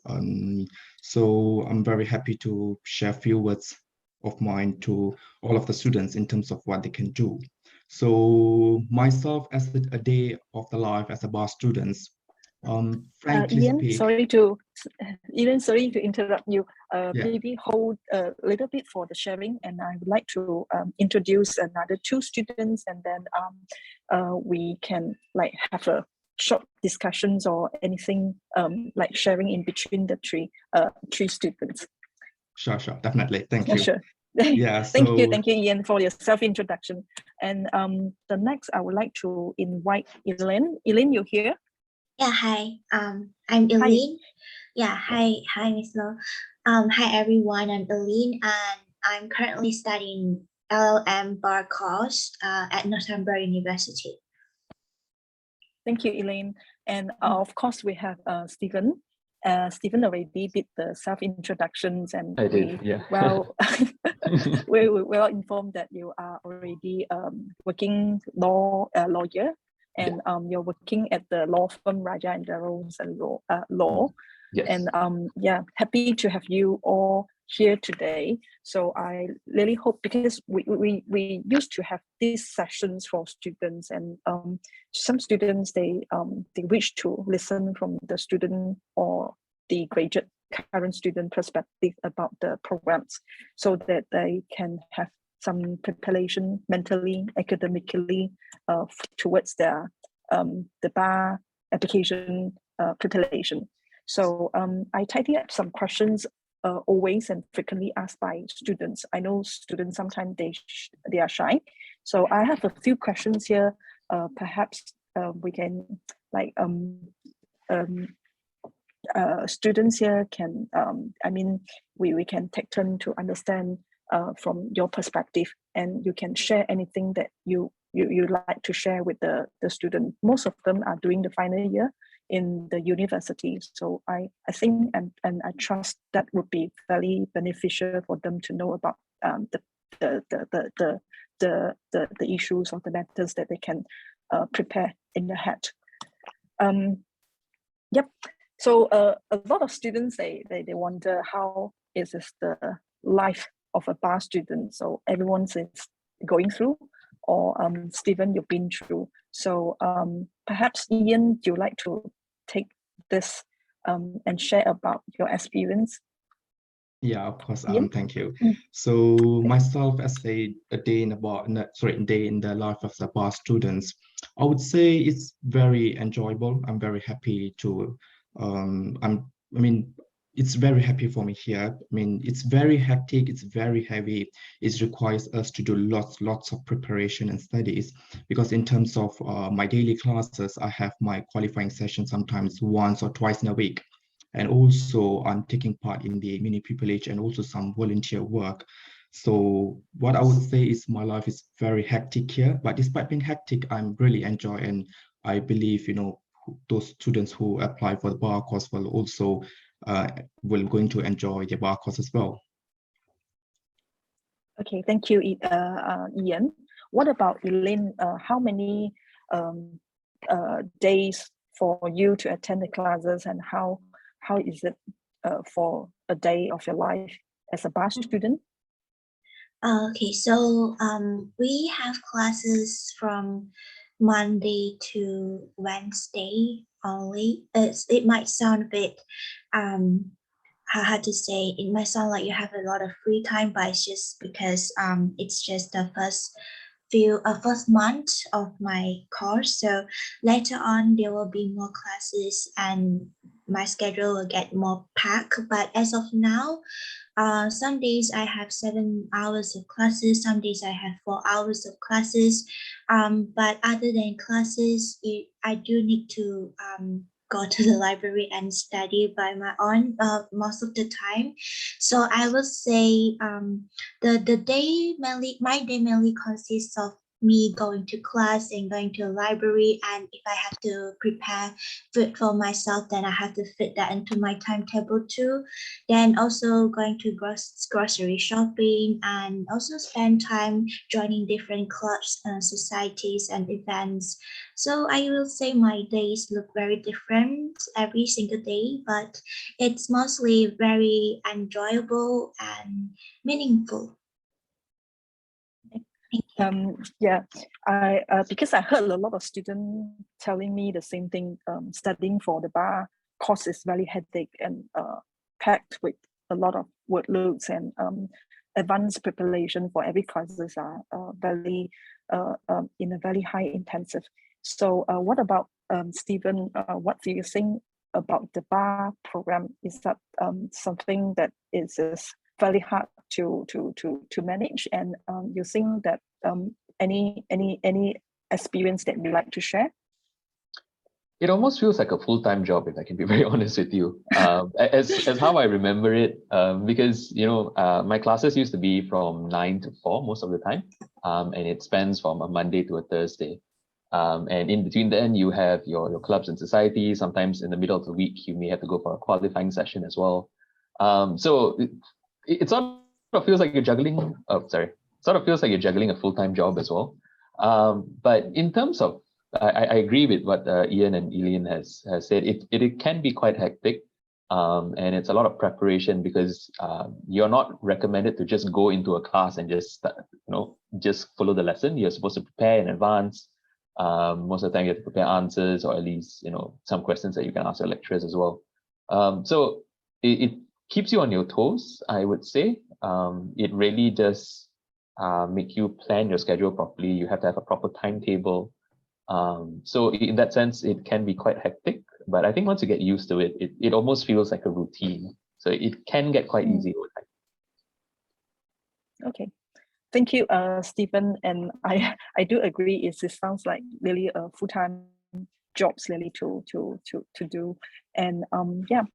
Next, I have another question. A lot of students, they ask if they are considering to take and study for the bar program. So while they're doing the final year in LLB, is there anything particularly they can prepare in advance for them to like having a good passings in the bar program? So any one of you like to take this? Maybe I can take this. In terms of the preparation, maybe I think the students can try to study back know better about regarding the laws that they study, for example, contract law and tort law, because that's what we used to see quite common in the bar course. So in terms of the breach, the remedy, how to establish the breach and damages, in terms of the quantification, and lots of key cases and the key cases and the law in the tort and the contract. So they can start to study back the modules that they studied in the first year and second year. So that will be very helpful when they really into practice, because like in bar course, we're required to do the drafting, defense, counterclaim. So it's good to know the law in advance, so that when you do the drafting, it will be very helpful. Okay, thank you, Ian, for the very good tips for students. If you from now you want to have a very good preparations, then that's the suggestions from Ian. Is there anything, Elene and Stephen, you can suggest, and maybe handy tips for students if they want to be to be successful in the bar programs? I think gaining self-learning skill is very important. You really need to you only have yourself to depend on, to dig into the materials outside of the lecture notes. And most of the time you have to do independent legal research. You have to be proactive in your learning. You wouldn't be spoon-fed anything.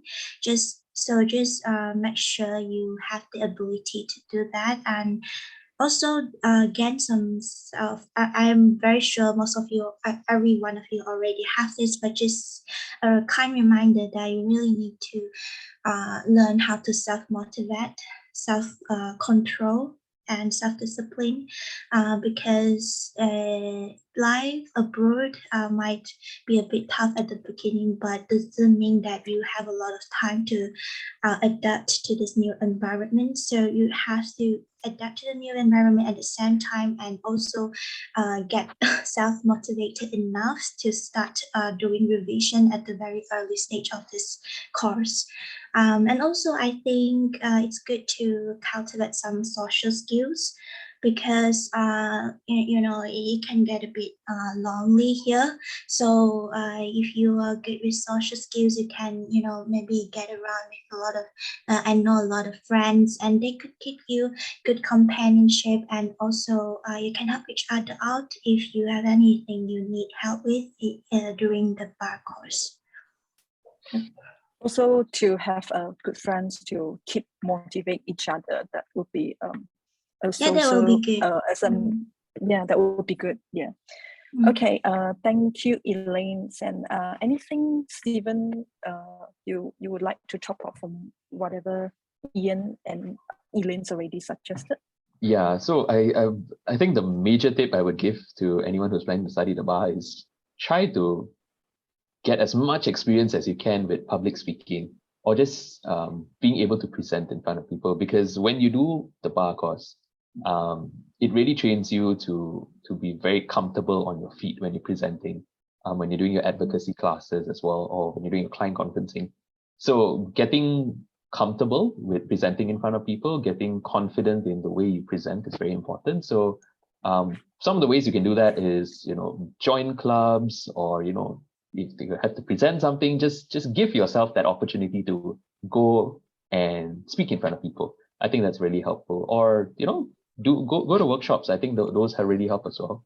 So if you are planning to be a lawyer, then, you know, it's a start of a long journey of you just speaking in front of people. So if you can get those skills at the start, it's very helpful. Thank you, Stephen, for the suggestions as well. So we'd like to move on to the next frequently asked questions by our future students. They are looking to apply for bar. There are 4 inns. All is in London, but which inn is better than another? A lot of students asking me the question, or ask their seniors. So would you mind to share about the time when you apply for the inn? What makes you to decide that you want to go with that inn? So Ian, can I know the inn of Scott that you apply to be the member? Yeah, of course. So I'm basically from Lincoln's Inn. And why I choose Lincoln's Inn, because to be honest, like that's the most Malaysian that you can see in Lincoln's Inn. And also this part, besides that, I mean, Lincoln's Inn is the biggest inn among all of the inns of court. But also another reason why I choose Lincoln's Inn is just because it's just like a 5 minutes walk from my BPP University to the inns of court. So it's like a very time saving. I don't have to take tube, or I don't have to travel, something like that, because I always make sure I have my qualifying session like almost every week.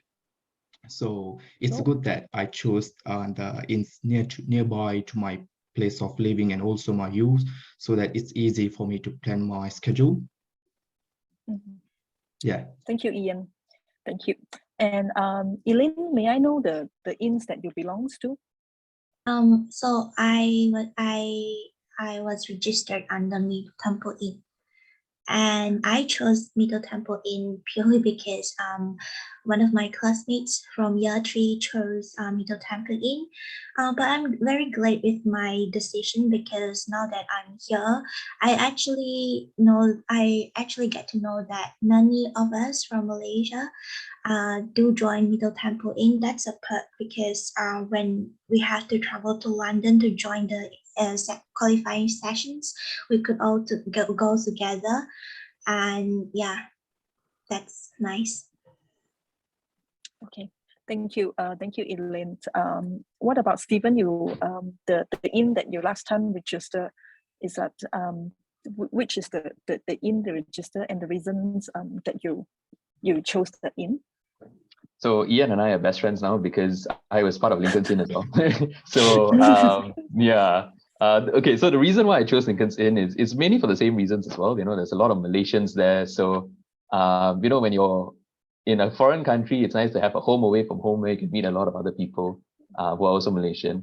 But I think one of the reasons I chose Lincoln's Inn was because of the things that they offered. You get a chance to meet with a lot of, you know, senior members of the bar who are with Lincoln's Inn, and they're very open about you speaking to them, you know, going to do mini pupilages with them, interacting with them, or maybe even just, you know, following them around in their daily jobs. So I think the opportunities that were granted by Lincoln's Inn was very nice. And I mean, the place itself is also very aesthetically pleasing if you want to take Instagram photos or whatever. So that's also another reason why I chose Lincoln's Inn. That's good to hear that. The other questions relates to inns is also students. They like to know what students they do during the qualifying sessions. So would you mind to share a bit about the experience you have with the QS sessions? So anyone like to take this? Yeah. Yeah. Ian? So basically, my experience in qualifying session is great. We have the in-person and online session as well. But then in order for you to be called to the bar, you have to minimum require 10 qualifying session. And I'm not really sure how many online and in-person. For this year, I think is 2 online and minimum of 2 online and minimum of 5 in person. But I'm not really sure if that will change in some other in the future. So my experience is great. In terms of the qualifying session in online, we don't really require to don't have to really prepare any preparation. But in person, they usually send the documents a week before. Like I have my qualifying session coming Monday regarding the barista ethics. So what I have to do is like I have to well prepared for the answers and the discussion that I'm going to do, so that when in qualifying session I'm participate in depth, and they will be only providing the grades for qualifying session if I do the discussion and the preparation well. So, and in terms of the qualifying session, you have to know is that none of the qualifying session is free. So you have to pay money. It's like about £10, £15 depends, but not very expensive, honestly. But since you're paying money in, like, for example, the in-person session, they will serve you like first class wine with very good food. So you will really, really enjoy your qualifying session. Yep. We only 10 to 15 pounds, you can enjoy the quality and quality wines and foods. That is really a good deal. Exactly. Okay. What about Stevens? And you recall any the experience that you had? Yeah, so I think like what Ian said, you know, you just have to pay 10 to 15 pounds for qualifying session, and they load you up with the best food the UK has to offer. I think that's a really good deal.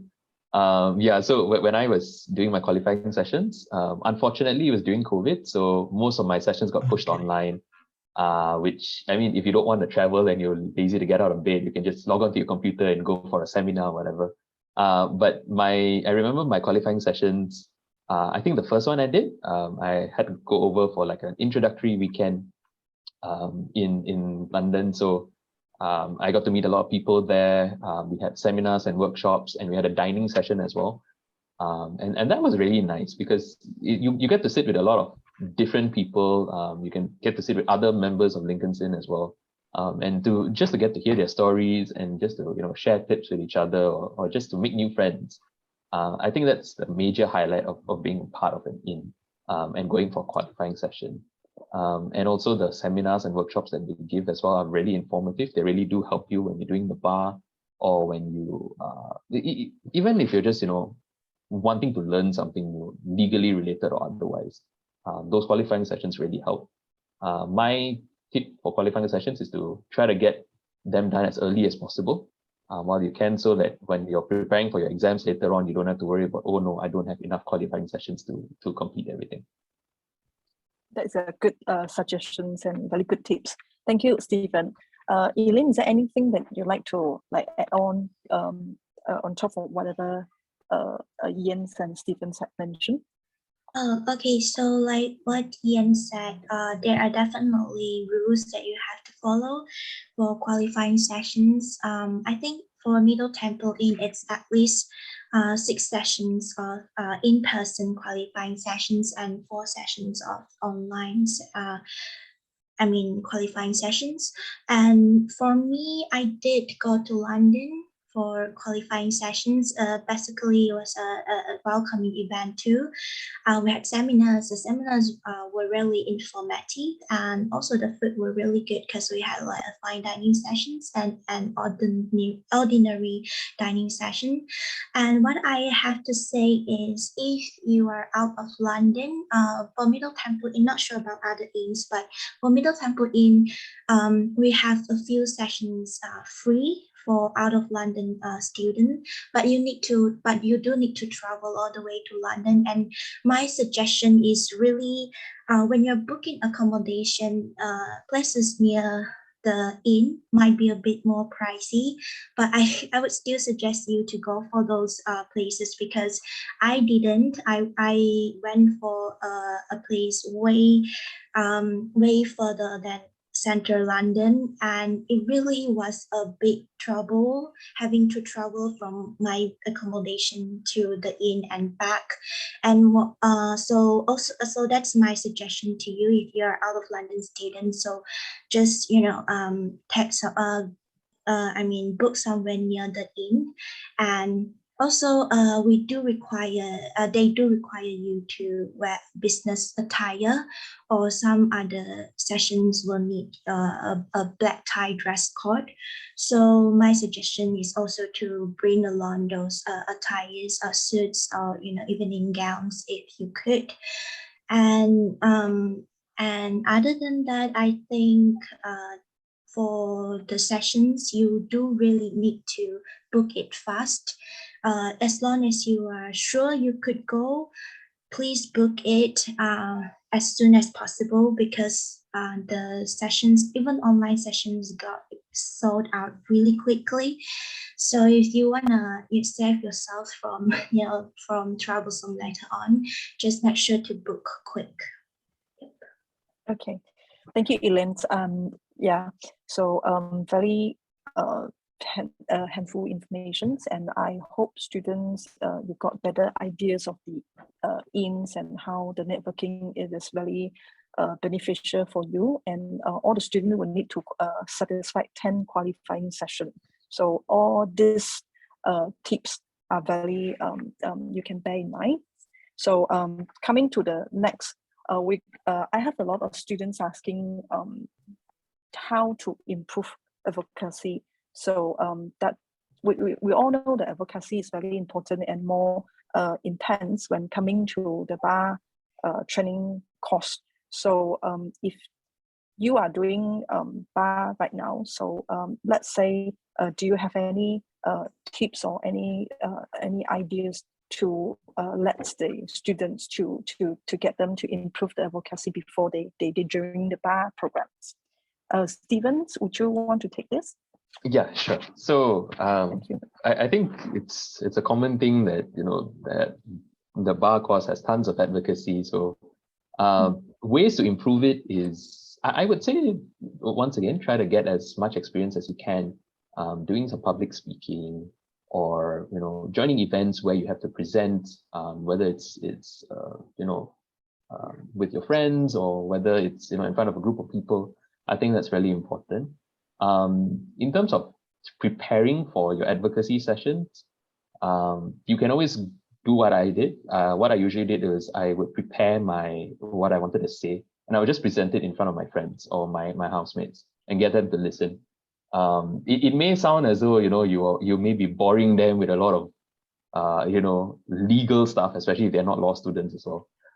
But I think that's a very good way. As long as you get to speak and you get to practice what you want to say, that's a very good tip to improve advocacy. And I think another thing is also to be quick on your feet, because I know a lot of times your lecturers, they know what you're going to present and they know the law behind it. So they will point questions at you just to sort of poke holes in your argument and see how you respond. They're not actually saying that your argument is wrong necessarily. They just want to see how you respond to intervention, how you respond to someone saying that, hey, are you sure it's A? Are you not sure it's B, for example? So one thing you could do is to know your documents very well, to know your case very well, so that you can answer all those factual questions that they try to pose to you. And even, let's just say they ask you a legal question that you don't know the answer to. It's always okay to try to break it down. So even if, let's just say it's a very complex legal test that you don't know, try to break it down to the most simple parts. For example, let's just say if they ask you something about, what is the test for negligence, and if you don't know the test for negligence, try to break it down to a very logical thing that anyone can understand. Because at the end of the day, advocacy is making people understand what you're trying to say. So if you can break down things easy, I think that really helps. Okay, thank you, Stephen. And what about Ian and Elene? Would you mind to share your thoughts? Elene, would you like to go? All right. So actually, I would just say what my lecturer had told me. So basically, they will record for advocacy and conferencing sessions. They will record your performance, and it's always good to look back at your performance, and improve from that, and take note of especially your habits that you have to get rid of. For example, saying all the time, or looking to the top of your head when you're thinking, those little gestures that might not be that favorable. And also probably observe other people. Also, you can go to attend trials, open trials. It's good to learn from the advocates themselves. And also to practice, like what Stephen said, practice is very important. Before going to advocacy or conferencing workshop, it's good to practice and practice and practice. And also don't just read out of script, I guess. Have everything in your mind and make sure you have a good flow. That's, yeah. Thank you, Elene. Thank you. Any thoughts like to share by Ian? I'm agree what Stephen said and Elene said, because practice and public speaking will really help to improve the advocacy.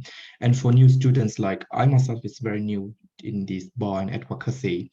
So maybe like myself, I watch lots of YouTube, and I do attend the court to see how the barristers are do their submission in court. So when they speak, when they present their submission in court, I'll usually take note some points, and then I apply that in my advocacy to sound more powerful and strong. So in terms of practice and public speaking would really help. Yep. Thank you, Ian. And we have one last question, so it's slightly over the schedule.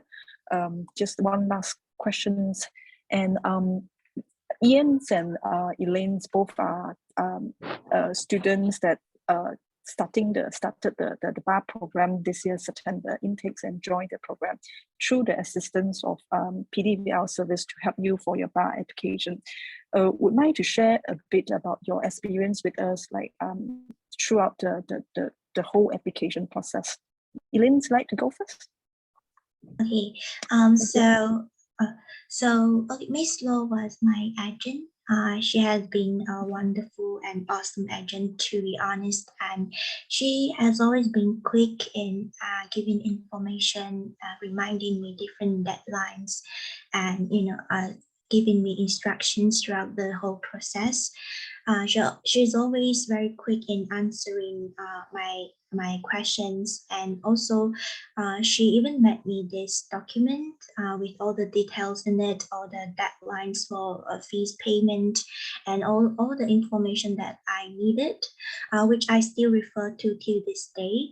And whenever there's a need for me to submit documents or payment proof, I can just send to Miss Law, and she will then send the documents to the university. Also, she, when I have some questions, if Miss Law can answer, she will straight away answer my question. If she can't, then she'll always seek clarification from the university or the regional offices. So I could say, and also I think when you're making this application process, most of us are in the midst of, submitting assignments for year 3 or preparing exams for year 3, could get very stressed out on top of the whole application process. So it's good to have Miss Law and PDVL to guide me through the whole process. And I could say that the process was very favorable, very smooth, and I think PDVL or Miss Law particularly had made this possible. So I would definitely recommend every one of you. And on top of that, I think Miss Law had already shared with you, but there is this perk of the membership for Inns of Court, is it? Yeah. So it's just cherry on top of the. I forgot the idioms, but anyway, it's good. Yeah, you won't regret it. Getting you registered with PDVL. Yeah. Thank you, Elene, for all the compliments. And Ian is another of my very lovely students. Would like to share about your experience. Yeah, I would say, Miss Lo, you're very good, and thank you so much for. I'm really grateful for your support towards past month, because I was working after my LLB, my third LLB, so I really don't have time to do the application. Miss Lo was constantly remind me, have you done this? Have you done that? Don't forget about the deadline. So she's very supportive, and I can say I enrolled to the bar course today because of Miss Lo as well. She was very supportive, very helpful. And the best part is I got my reimbursement for the Inns of Court roughly about £100 something. So I would definitely recommend students to apply with the PDVL. She will be very helpful. Thank you, Ian and Elene. And that's all for today's session. We have all these questions being frequently asked by students. So we have 2 minutes. You can ask any questions for the students today here, and BPP University and University of West of England, Bristol also here. You could ask any question that you liked. And for all the students that attending for today bar event, will be here like last year. We have this offer for students that we will reimburse the Inns of Court membership for students if you use our service to apply to the bar and enroll to the university eventually September 2020 intakes. So that is the you have us to get you through the process and help you for the application, and then later on for the offer acceptance and visa application. All of this would be guided, and the services that we provide to students are free. We don't charge anything for our service, and what is in extra, student will get a reimbursement. So that is that's all from me. But if you have any questions, I encourage students to ask anything since Ian, Elaine, and Stevens are here, and the university representative. If not, then we will dismiss. And sorry for the delay of the session.